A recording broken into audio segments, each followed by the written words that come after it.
Ada satu fenomena visual yang mungkin sering banget kamu sadarin, tapi ya jarang kamu pikirin alasannya. Oh iya, fenomena yang kayak gimana tuh? Gini, pernah nggak sih kamu lihat cowok yang make jas mahal banget buatan desainer ternama, harganya mungkin ratusan juta, tapi entah kenapa dia malah kelihatan canggung? Oh, iya benar. Kayak anak kecil yang lagi nyobain baju bapaknya gitu kan? Nah, iya persis. Tapi terus di sisi lain, kamu lihat aktor kayak Arya Saloka. Dia itu bisa aja cuma muncul di layar pakai kaos oblong biasa, rambutnya agak berantakan dikit, tapi pas dia masuk frame, semua energi di ruangan tuh langsung kesedot ke dia. Benar banget.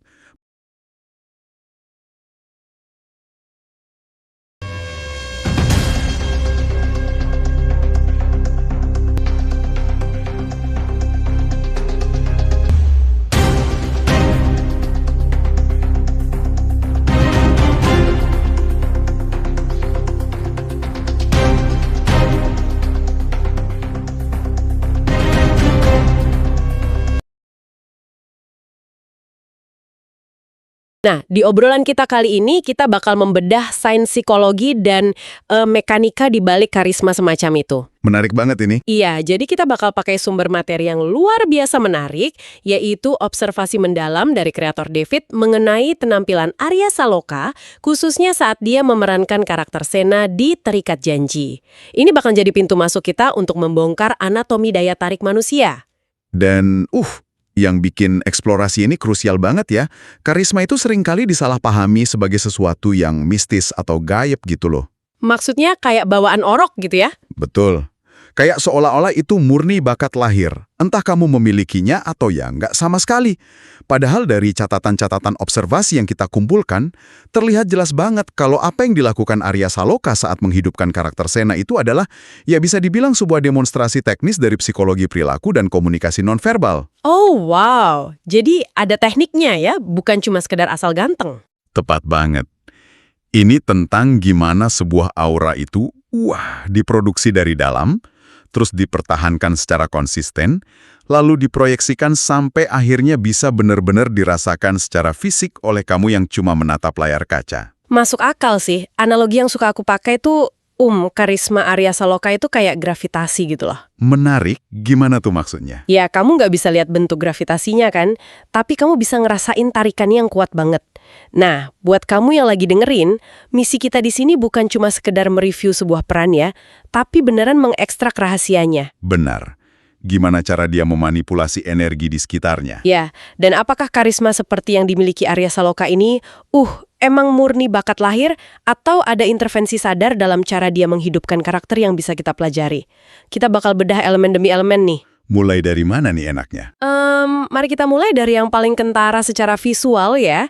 Kalau kita ngomongin karakter Sena, hal pertama yang paling melekat secara asosiasi pasti pakaian formalnya. Jas. Ah yes, setelan jas formal ini emang krusial banget buat ngebentuk persepsi awal penonton. Betul.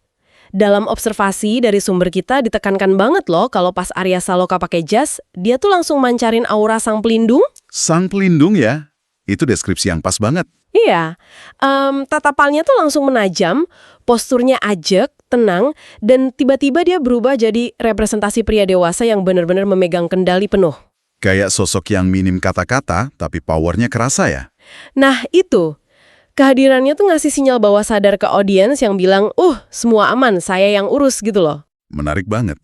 Kalau kita coba bedah konsep sang pelindung ini dari kacamata psikologi evolusioner ya, manusia itu kan secara insting emang selalu nyari figur yang bisa ngasih rasa aman di tengah kekacauan. Oh, jadi kayak ada dorongan instingtif dari dalam diri kita ya pas lihat figur kayak gitu. Betul. Dan pas Arya Saloka masuk ke dalam setelannya, dia tuh nggak cuma sekedar mengganti baju. Dia benar-benar menggeser mode operasinya. Menggeser mode operasi itu kayak gimana prakteknya? Bahasa tubuhnya berubah drastis. Dia menggunakan prinsip yang di dunia akting itu sering disebut sebagai economy of movement atau efisiensi gerak. Tunggu dulu sebentar. Oke, mari kita bedah ini sedikit lebih kritis ya. Silahkan. Jas formal itu kan dari sejarahnya emang didesain secara arsitektural oleh penjahit-penjahit Eropa dari ratusan tahun lalu khusus buat memanipulasi siluet pria. Benar, bahunya dikasih bantalan biar lebar, pinggangnya dirampingin, kan? Nah, iya, kerahnya juga dirancang buat membingkai wajah biar rahang tuh kelihatan tegas. Jadi pertanyaan besarnya gini, apakah pesona atau wibawa yang dilihat penonton ini murni efek magis dari konstruksi jas itu sendiri, atau ada pergeseran psikologi spesifik yang benar-benar dilakukan Arya Saloka saat dia memerankan Sena berjas? Itu pertanyaan yang bagus banget. Konstruksi jas itu jelas memberikan frame atau bingkainya, ya. Kita nggak bisa memungkiri fakta fisik itu. Oke, jas emang ngebentuk postur ya. Tapi, nah ini tapinya, bingkai yang bagus tanpa isi yang solid itu bakal langsung ketahuan palsunya. Otak manusia itu pinter banget mendeteksi ketidakselarasan. Kayak yang aku bilang di awal tadi ya, soal cowok pakai jas mahal tapi kelihatan canggung. Tepat. Kalau seseorang pakai jas yang niatnya buat mengintimidasi, tapi dari dalam dirinya dia merasa insecure, yang muncul itu pasti bahasa tubuh yang bocor. Bahasa tubuh bocor tuh contohnya kayak gimana? Kayak bahu yang sedikit naik karena tegang, kedipan mata yang terlalu cepat, atau tangan yang gelisah terus-terusan membetulkan kancing jasnya. Aku sering lihat tuh yang kayak gitu. Nah, yang memisahkan Arya Saloka dari sekedar pria yang dipakaikan jas oleh tim wardrobe adalah kemampuannya mematikan kebocoran-kebocoran kecil tadi. Jas tanpa wibawa dari dalam tuh cuma bakal kelihatan kayak kostum. Jadi dia benar-benar mengisi ruang kosong di dalam jasnya itu ya? Betul, dia mengisi jas itu dengan rasa tanggung jawab dan beban psikologis karakternya. Kuncinya itu benar-benar ada pada sikap tenangnya. Berarti ini lebih ke soal menahan diri ya? Lebih tepatnya mengontrol pusat gravitasi dia sendiri. Pas dia berakting sebagai Sena yang berjas, coba deh kamu perhatiin. Ritme napasnya. Itu kelihatan lebih lambat dan gerakannya tuh sangat disengaja. Oh iya bener, dia nggak pecicilan ya? Nggak sama sekali. Dia nggak banyak menggerakkan kepala secara impulsif pas lagi ngerespon sesuatu. Tatapan matanya tuh diam dan sangat fokus. Masuk akal sih, kalau di interaksi manusia kan pihak yang paling sedikit melakukan pergerakan reaktif, biasanya emang pihak yang punya status atau kekuasaan paling tinggi di ruangan itu. Nah, itu poinnya. Arya Saloka menginternalisasi status tinggi itu. Jadi, jasnya itu sebenarnya cuma jadi amplifier, atau semacam pengeras suara aja dari wibawa yang emang udah dia bentuk dari dalam kepalanya sendiri. Oh, wow. Dia menggunakan ketenangan buat memproyeksikan kontrol, dan penonton tuh menangkap kontrol itu sebagai wibawa. Gila, keren banget. Sangat teknis, tapi kelihatan natural kan? Banget. Nah, sekarang masuk ke logika kesarnya nih. Kalau jas itu berfungsi layaknya, baju zirah yang memperkuat wibawanya Arya Saloka, ya pas baju zirahnya dilepas, pesonanya atau wibawanya pasti bakal ikut anjlok dong harusnya. Logikanya emang gitu ya, harusnya. Tapi ini yang sangat menarik dari temuan observasi kita. Justru sebaliknya, daya tarik Arya Saloka itu malah meledak, dan dia menampilkan dimensi yang benar-benar beda saat dia menanggalkan atribut formalnya itu. Benar banget, karena pas atribut kekuasaannya dilepas, dia malah menyajikan kerentanan. Dan asal kamu tahu, kerentanan kalau ditampilkan oleh sosok yang sebelumnya kita tahu sangat berkuasa, itu adalah salah satu bentuk karisma yang paling mematikan. Wah, ini persis banget kayak analogi yang sering muncul di kepalaku. Analogi apa tuh? Ini persis kayak pahlawan super yang seharian sibuk nyelamatin dunia pakai jubah yang keren, terus malamnya dia ngelepas jubah itu dan tiba-tiba berubah jadi teman santai yang bisa diajak nongkrong minum kopi di kafe gitu loh. Analogi yang sangat presis itu. Iya kan? Kekuatannya tuh nggak hilang, cuman frekuensinya aja yang diubah. Dan di momen kasual ini, Arya Saloka tuh seolah nggak lagi berakting, dia murni jadi dirinya sendiri. Betul. Dan transisi frekuensi inilah yang sering banget jadi jebakan maut buat banyak aktor loh. Oh iya? Kenapa bisa gitu? Banyak aktor yang tahu persis gimana cara kelihatan keren pas pakai jas, tapi begitu mereka dipakaikan baju casual atau santai, mereka tiba-tiba bingung mau naruh tangannya di mana. Iya, jadi kelihatan overacting ya, pengen tetap kelihatan bad boy atau cool gitu, padahal bajunya santai ya. Nah bener. Apa yang dicatat oleh sumber pengamat tentang Arya Saloka di adegan santai ini adalah kejujurannya. Kesederhanaan yang benar-benar jujur. Dia macarin kehangatan ya, gerak tubuhnya rileks, senyumnya juga lebih lepas. Iya, dia nggak berusaha memaksakan wibawa Sena yang kaku ke dalam setelan kasual. Senyumnya itu berubah jadi Duchenne smile. Itu loh, senyum tulus yang melibatkan otot-otot di sekitar mata, bukan cuma sekedar tarikan ujung bibir aja. Bener banget, observasi menyebutkan kalau auranya tuh tiba-tiba terasa sangat bersahabat, membumi, dan apa adanya.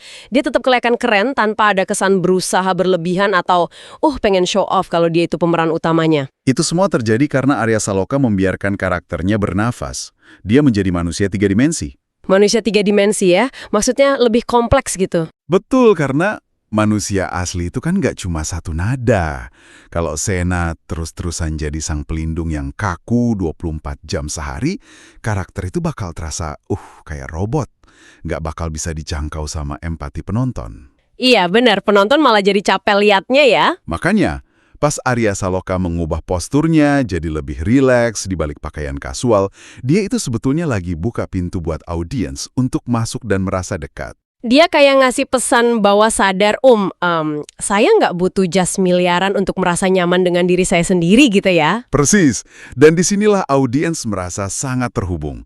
Kesederhanaan yang percaya diri ini bikin dinamika yang kuat tapi bersahabat, dan Arya Saloka benar-benar ngeeksekusi itu tanpa celah. Dan menariknya, ini ngebuktiin satu prinsip penting soal daya tarik ya. Kita tuh sebagai manusia seringkali emang lebih tertarik pada kontras daripada sebuah kesempurnaan yang konstan tapi monoton. Setuju, kontras itu yang bikin karakter jadi hidup.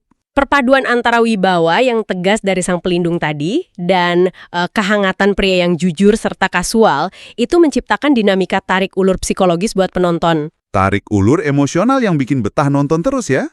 Betul. Tapi nih, yang bikin aku paling penasaran dari semua data observasi yang udah kita bahas ini adalah soal reaksi audiens. Ada apa dengan reaksi audiensnya? Kalau kamu perhatiin, ada satu pola reaksi spesifik di media sosial di kolom-kolom komentar penggemar yang menggelitik banget. Mereka tuh sering ngomongin persepsi fisik mereka terhadap energinya Arya Saloka. Oh, komentar-komentar yang ngebahas aura gitu ya? Iya, banyak banget penggemar yang ninggalin komentar kayak, Sena, auramu itu loh. Terus, Sena, keren banget sih. Tapi ada satu frasa yang terus-terusan diulang dan bikin aku mikir keras. Frasa apa tuh? Mas Arya Saloka makin awet muda ya? Awet muda, itu menarik banget. Iya kan? Sumber dari kreator David ini menyoroti banget gimana energi, ketulusan, dan semangat Arya Saloka di layar itu selalu bikin dia kelihatan segar dan awet muda. Dan itu sesuatu yang sangat bisa dijelasin loh. Nah, itu dia pertanyaan pemantiknya. Secara logika, awet muda kan urusannya sama produksi kolagen, rutinitas skincare, atau umum gaya hidup sehat kan? Gimana bisa sebuah ketulusan dan energi internal dalam berakting itu tiba-tiba diterjemahkan oleh mata dan otak penonton sebagai atribut fisik awet muda? Ini masuk ke area fenomena psikofisiologis yang benar-benar luar biasa buat dikupas. Gimana tuh mekanismenya kok bisa nyambung ke situ? Kenapa audiens secara refleks menggunakan istilah awet muda? Karena otak kita itu seringkali kesulitan nyari kosakata yang tepat buat mendeskripsikan sesuatu yang namanya vitalitas. Vitalitas. Jadi otak kita minjem konsep awet muda buat ngejelasin energi itu ya? Benar banget. Coba kamu bayangin saat kita lihat seseorang menua dengan cara yang bikin mereka kelihatan umlayu gitu ya. Yang sebenarnya kita lihat itu seringkali adalah matinya percikan energi di mata mereka. Paham. Posturnya yang kayak menyerah gitu ya? Iya, postur yang menyerah, mikroekspresi wajah yang tumpul, dan hilangnya rasa penasaran terhadap lingkungan sekitar. Hal-hal itulah yang bikin seseorang kelihatan tua secara energi. Berarti kebalikannya vitalitas itu adalah ketika seseorang sepenuhnya hadir di momen tersebut. Betul. Dalam seni peran itu ada konsep yang namanya presence atau kehadiran absolut.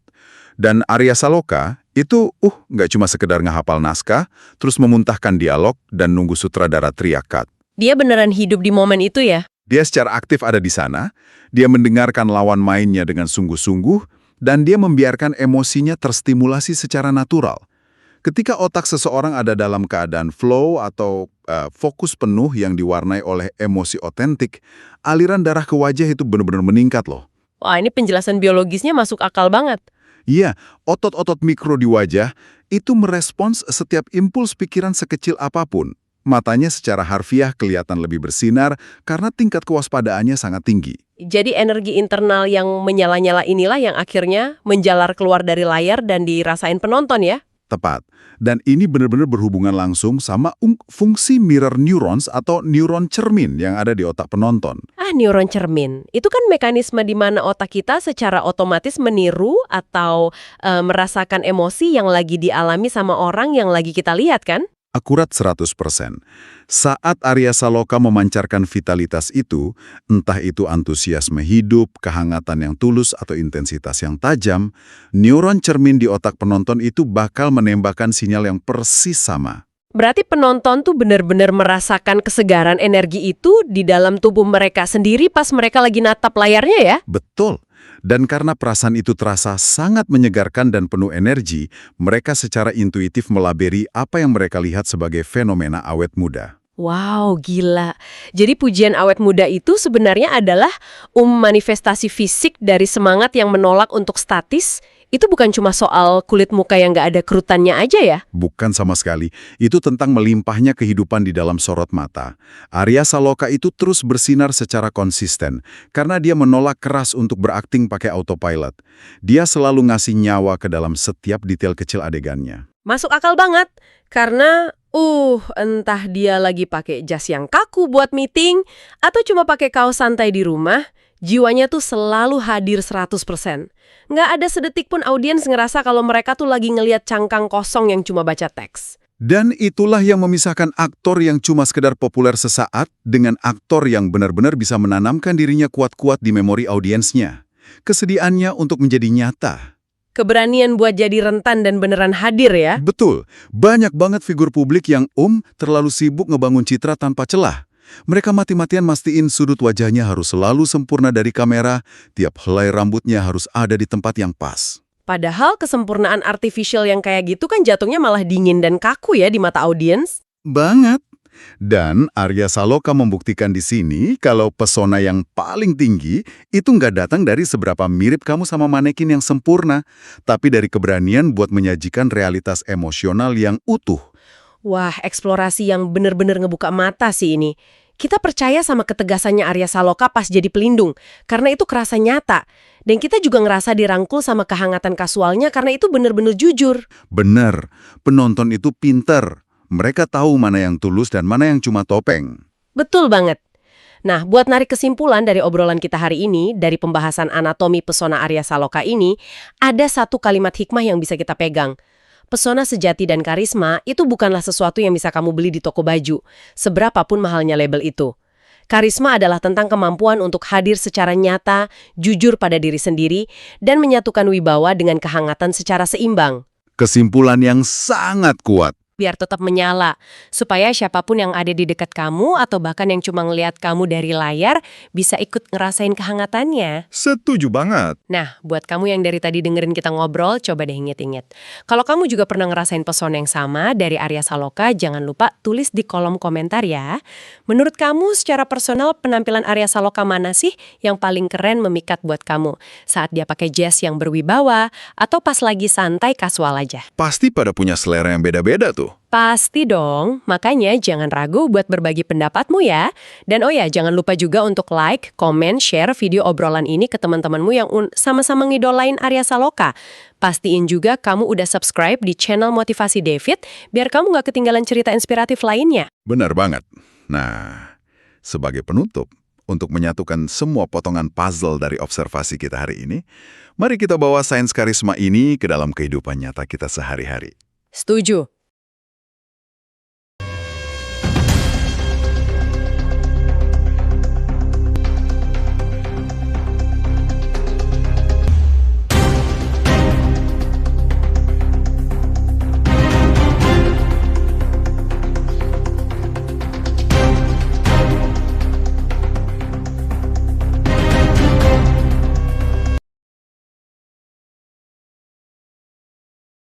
Kita semua bisa belajar sesuatu dari ini kan?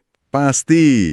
Kita mungkin bukan aktor yang lagi siap-siap nunggu aba-aba kamera ya, tapi kita semua itu merancang dan memainkan karakter kita setiap harinya.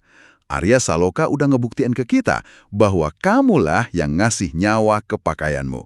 Bukan bajunya yang bikin kamu hidup. Bener banget. Inner energy itu yang utama. Jadi, Besok pagi ketika kamu buka pintu lemari dan ngelihat deretan baju yang mau kamu pakai, tanyakan ke dirimu sendiri satu hal ini. Energi apa yang pengen kamu pancarkan ke dunia hari ini? Pertanyaan yang bagus buat refleksi nih. Ya, apakah kamu mau melangkah keluar buat ngambil kendali layaknya sosok sang pelindung yang berwibawa? Atau kamu pengen memancarkan kehangatan yang ngundang orang buat ngerasa deket dan nyaman sama kamu? Karena percaya deh, begitu kamu memutuskan energinya dari dalam, apapun yang nempel di badan kamu, cahayamu nggak bakal bisa disembunyiin.